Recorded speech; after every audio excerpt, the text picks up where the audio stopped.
Good afternoon, everyone. It is David Schlotthauer here in the home weather office with a very detailed tropical weather outlook and discussion for July 21st, 2023 on this fantastic Friday. In this video, we're going to spend much of our discussion actually talking about Invest 95L as it approaches the portions of the Caribbean here, including for, of course, the leeward and windward islands, bringing the threat for heavy rainfall, strong winds, and this could make a run for a tropical storm in days to come. So starting off the video, this is a look at the entire Atlantic basin, courtesy of tropicaltidbits.com or Dr. Levi Cowan, that makes these images very much possible for the entire public to view for free. There is a link in the description below this video leading to Dr. Levi Cowan's website or Tropical Tidbits here, where you can view these images. So this is a look at it, and we have Invest 95L that is headed off in this general direction at around about 5 to 10 miles an hour. But otherwise, the Atlantic is pretty quiet for the time being. Well, at least for now. That might change in a couple of days, maybe even a little later than that, as we are keeping an eye on 95L as it gets closer to the islands. Also, we have Tropical Storm Dawn still lurking out there with winds that are right around 45 to 55 miles an hour, and it is off towards the northwest right now. So, yeah, the tropical Atlantic is picking up some steam here off these very warm Atlantic waters. This is a closer zoomed in view on Invest 95L, and again, that's mainly why I'm making a tropical weather outlook and discussion today on this system, since this could be a really big maker as it gets closer to the islands of the Caribbean. So 95L, we can see a new intense burst of deep convection here recently exploded this evening. When we even zoom in even closer on this, let's kind of look at this and kind of diagnose with what we're seeing. Yeah, that is a pretty explosive area of deep convection with the center that is not very tight or organized. It's somewhat loose, but yeah, we do have westerly winds here, southwesterly, southerly, and kind of wrapping around here. So we do have a circulation here, and it will be very interesting to see how this deep convection holds up over the next 12 to 24 hours, which is needed for a designation of a tropical depression. And if this gets its name, it would be Emily on our list of named storms. This would be the 5th named storm of the Atlantic hurricane season and would be the 6th storm since January, because we had that unnamed storm up there in the northwestern portion of the Atlantic. That subtropical storm that seamlessly did not get a name. I don't know why. I don't speak on the behalf for the National Hurricane Center, but I guess it's because it really didn't acquire enough tropical characteristics for it to earn its name. But nevertheless, we would have Emily, which would be our 5th named storm of the Atlantic hurricane season, should 95L earn its name. So there is Tropical Storm Dawn. I'm going to refresh this. Oh, it went up to 60. All right, so right on cue, 60-mile-an-hour winds. So Dawn has gained some intensity today as it moves towards northwest. Let's take a quick look at this, and we can see possibly going even further, 65-mile-an-hour winds through the next 24 hours perhaps. So some additional strengthening is very much possible, and it is to be announced if this could even make a run for a hurricane very briefly, and I mean for about 6 or 12 hours before it rapidly weakens into the westerlies. There is no impact to any Canadian regions or the U.S. at all. Indirect impacts may include some high surf, maybe some waves and stuff, but that's all about it. And any boat interests or ship liner interests, just be aware that there's going to be some rough surf out here, out ahead of this system. So that's really all we have with Dawn. But this is what we have going on right now. And this is, again, Invest 95L. And I'm going to read this to you because, again, that's my job, to make sure I am providing as accurate and honest information as I can possible in my discussions. So a small area of low pressure located several hundred miles west-southwest of the Cabo Verde Islands is producing an area of disorganized showers and thunderstorms over the central tropical Atlantic. Although there is dry air located to the north of the system, favorable upper-level winds are expected to allow for gradual development during the next several days. This system could become a tropical depression early next week as it moves westward across the tropical Atlantic. And again, you can see it on your screen. There is a 40% chance, a medium chance, for tropical formation in the next 2 days. And now these go out to 7 days, which is nice. Not 5 days like we had before last year. A 60% chance of that occurring within the next week. So yeah, this is getting up there. This is a medium to almost high chance now that this could become our next named storm, perhaps a tropical depression or a tropical storm. Either way, it is still pretty early for a lot of activity in the Atlantic, and we don't see this really get going until late August into September is when we really see the ramp up of the Atlantic hurricane season. And we're on number 5, perhaps, should this get its name, beating Elsa, I think it is, by a couple of days. So yeah, we're definitely ahead of schedule as far as the tropics go. So now we're going to transition and look at our numerical models. This is the GFS, and we're going to look at the Euro, but we're also going to be looking at some hurricane models because there's a lot of differentials between the numerical guidance, as global models don't see these systems as well as what hurricane models specifically do, since they are more fine-tuned scaled. So GFS model here for this afternoon, we can see what we're looking at here is the amount of cyclonic vorticity. That's the yellow, orange, and red colors that you see. There is our area of interest, 95L. So I'm going to type that up here in lettering so you all can kind of see this. So 95L, that is its designation. Here is Dawn over here, which is located in the central North Atlantic, and it is headed towards the northwest right now. So players on the field, pay close attention to these, if you will. All right, also the lines here indicate your heights. Okay, so our thicknesses in the atmosphere, because ridges, the thicknesses are higher than troughs, which the thicknesses are lower, and then you get your wind barbs of wind direction at about 5,000 feet. So hopefully I'm doing a great job at illustrating as well as I can to the best of my knowledge. So let's go forward. Let's go into tomorrow, and we can see there is 95L, not really any better organized than it is now, which again, this is a small system, so the GFS may not see it as well as what the hurricane models show. So just because what you're about to see here, it's not going to be anything substantial at all. We could see this kind of play some games with us in the days to come, since it's just kind of flying under the radar just a little bit.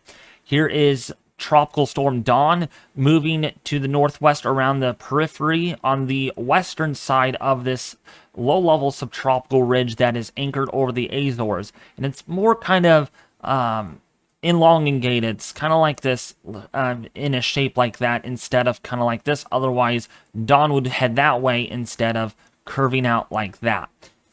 So let's go forward now to day number 2, and we can see by July the 23rd, again, there's Dawn there. Again, this is our system of interest down here. Let's go forward.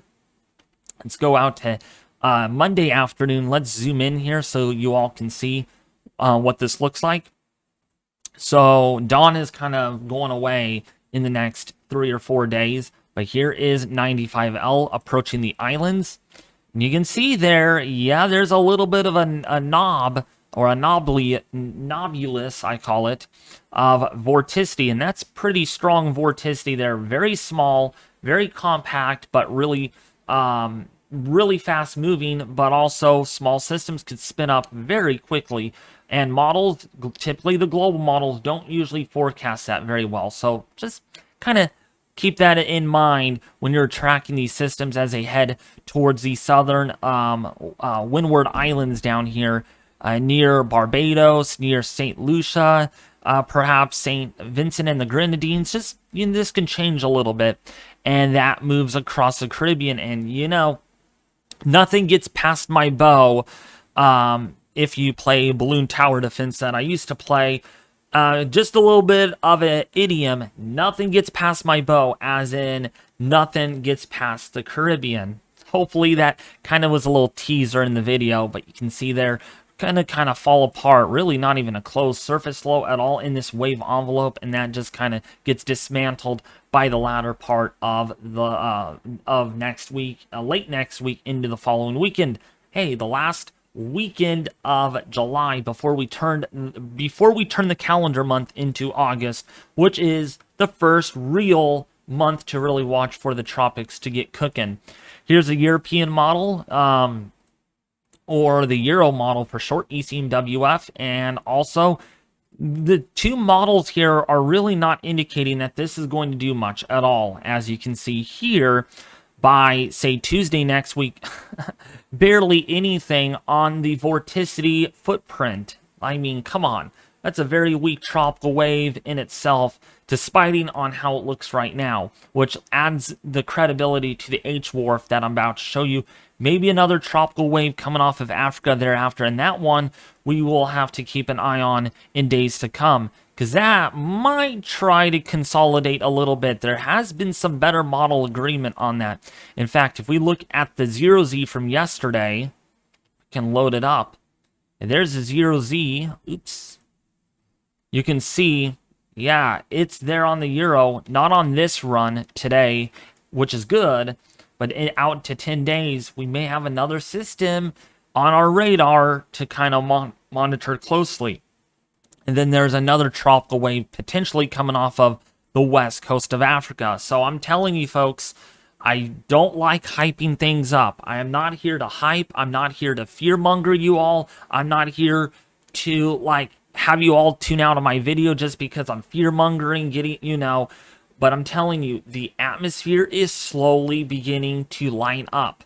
And what I mean by that is we don't have the Saharan dust as strong as it could be. We have a weak subtropical ridge out there because we have a lot of these westerly winds up to the north of this. And the easterly, or the African, or Eastern African jet, I think they, or the EAJ they call it, a little bit stronger this year and a little weak in a sense, and that's allowing more vorticity to get going off of Africa. So that's why I think this is kind of a symptom of what may be to come by late August. So now that we talked about the Euro model, again, there's some discrepancies between the GFS, the US GFS, and the Euro model. But what about the H-Wharf? And this is a great product that I like to use from Dr. Levi Cowan, or Tropical Tidbits, okay? Because you got your hurricane models, right? That's one side of the family. But then you get your global models, which are different. They forecast more likely large-scale patterns, like large troughs, large ridges. That's why, you know, you can make a better forecast when a global computer model can see a large trough out there, and all the global models become in great agreement of that. But the global models are not really good at seeing tropical systems, especially on a such smaller scale. As you can see there, this thing is really small indeed, and not really large to begin with. So models are going to have a really hard time correcting towards a stronger system, which the HWRF is beginning to show. So why not? Let's talk about this. So what are we seeing on this plot, you may be asking? Well, this is the 700 to 300 millibar relative humidity plot.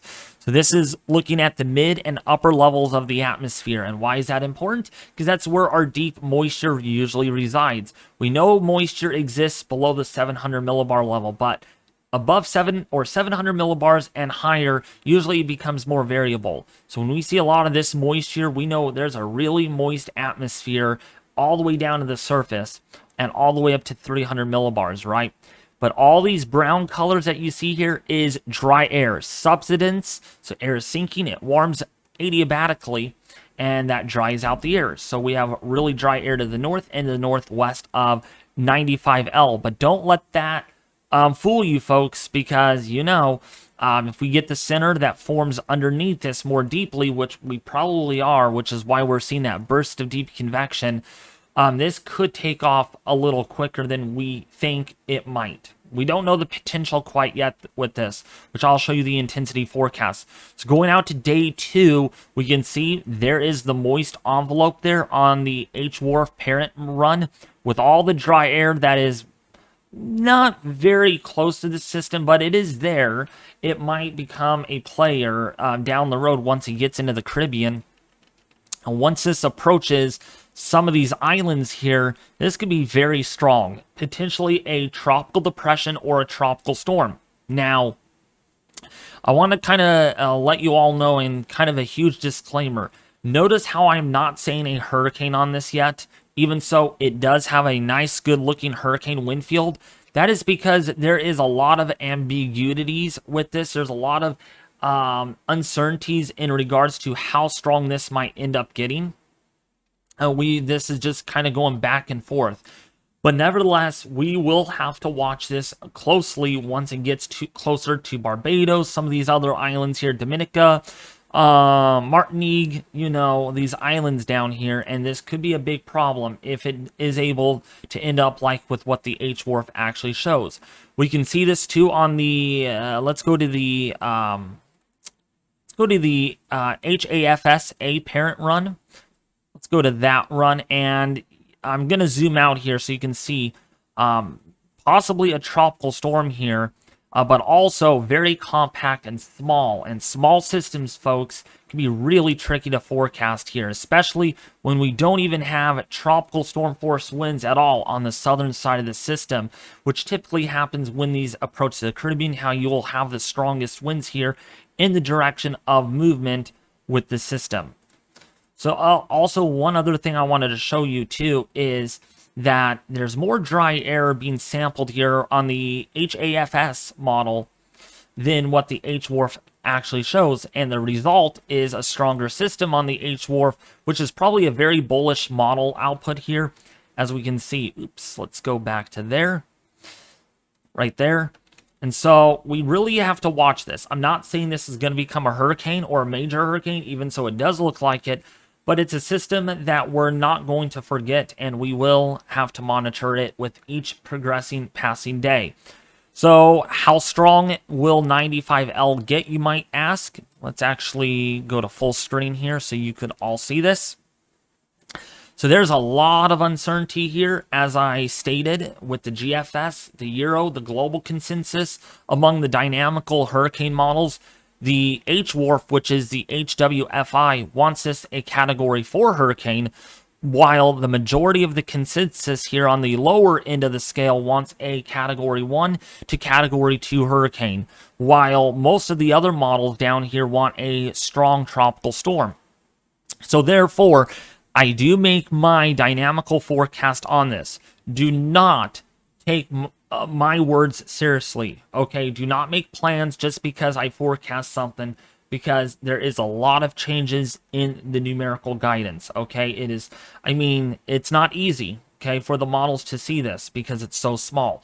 So my intensity forecast is pretty uncertain right now, and I am going to be on the low end of the scale, and I do forecast, actually, you know what, I'm going to make it even lower. So my intensity forecast right now is calling for this to become a 40 to 45 mile an hour tropical storm within the next 3 to 5 days. That doesn't mean it will, but I am on the lowest end of the most reliable guidance up here because, again, there's a lot of uncertainty. We need to see and wait.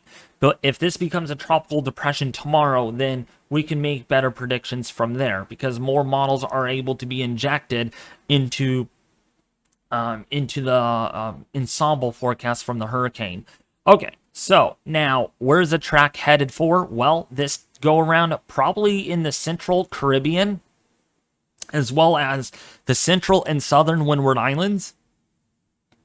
So probably including, again, for Barbados, Martinique, Dominica, as well as St. Lucia, perhaps down to the south there, could be impacted by this system. Now, again, do not, and I quote, Dr. Levi Cowan put this up for a reason, do not use this map to make decisions.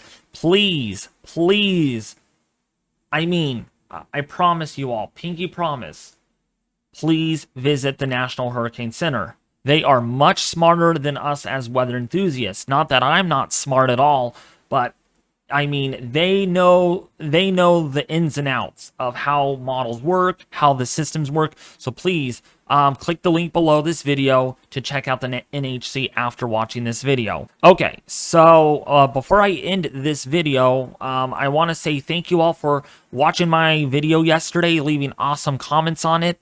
Again, the whole idea here is to get this out to as many people as possible, but you can only do that if you do subscribe, share the video with their family and friends on social media. I know a lot of you like doing that, especially in the Caribbean, because again, this impacts a lot of people, and my job is to keep you all on your toes ahead of any threatening tropical activity.